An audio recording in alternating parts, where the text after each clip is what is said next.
అమ్మా మకర రాశి వారికి ఎలా ఉంది ఈ రోజు? వ్యాపార విస్తరణ కొరకు తీసుకునే నిర్ణయాలు కూడా కొంతవరకు అనుకూలంగానే ఉన్నప్పటికీ కూడా కొత్త పెట్టుబడులు పెట్టడానికి అధిక శాతం మీరు నిర్ణయాలు తీసుకోవడానికి ప్రయత్నం చేస్తారు.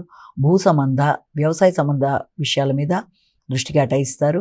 ముఖ్యంగా గృహ వాహనాల మీద ఆలోచనలు కూడా చాలా వరకు మీకు అధికంగా ఉంటాయి. సంతానం యొక్క అభివృద్ధి, వారి యొక్క విషయంలో మీ యొక్క ఇన్వాల్వ్మెంట్ చాలా ఉండే అవకాశం కనబడుతుంది. కుంభరాశి.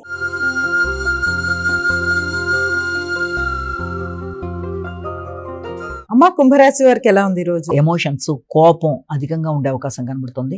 కోపంగా తీసుకునే నిర్ణయాల వల్ల మిత్రులతో కావచ్చు, ఆత్మీయులతో కావచ్చు విభేదాలు వచ్చే అవకాశం ఉంటుంది. కాబట్టి వీలైనంత వరకు వృత్తి చేసే ప్రదేశాలు, అలాగే మీ యొక్క భాతృవర్గం మొదలైన వారితో మీరు కలిసి నిర్ణయాలు తీసుకునేటప్పుడు, ముఖ్యంగా మార్కెటింగ్ రంగంలో ఉండేవారు కావచ్చు, లేకపోతే ఏదైనా వ్యాపారానికి సంబంధించిన విషయాల్లో కావచ్చు, వారితో మాట్లాడేటప్పుడు కానీ, నిర్ణయాలు తీసుకునేటప్పుడు కానీ శత్రుత్వాలకి, అపార్థాలకి అవకాశం లేకుండా జాగ్రత్త తీసుకోవాలి. రోగనిరోధక శక్తిని పెంపొందించుకోవాలి.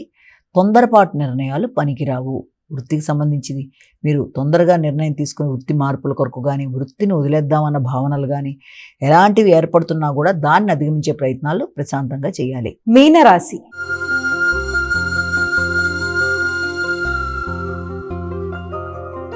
అమ్మా చివరిదైన మీనరాశి వారికి ఏ విధంగా ఉంది ఈ రోజు? ఆకస్మికమైన ఖర్చులకి అధికమైన అవకాశాలు కనబడుతున్నాయి. మానసిక ప్రశాంతత చాలా తక్కువగా ఉంటుంది. నిద్రలేమి అధికంగా ఉంటుంది.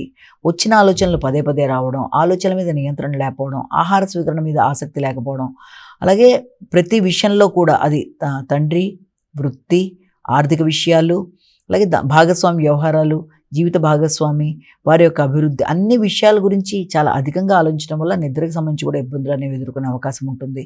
పాత ఆలోచనలు, పాత జ్ఞాపకాలని అధిగమించడానికి ప్రయత్నం చేయాలి. సంతాన వర్గం యొక్క అభివృద్ధి కావచ్చు, వారి యొక్క సహకారం మీరు ఆశించిన స్థాయిలో లేదన్న భావనతో మానసిక ఒంటరితనం మొదలైన వాటికి అవకాశం కూడా ఉండే అవకాశం ఉంటుంది. కాబట్టి వాటిని అధిగమిస్తూ దైవం పైన భారం వేసి దైవ సంకల్పంతో ముందుకు వెళ్ళడానికి ప్రయత్నం చేయాలి.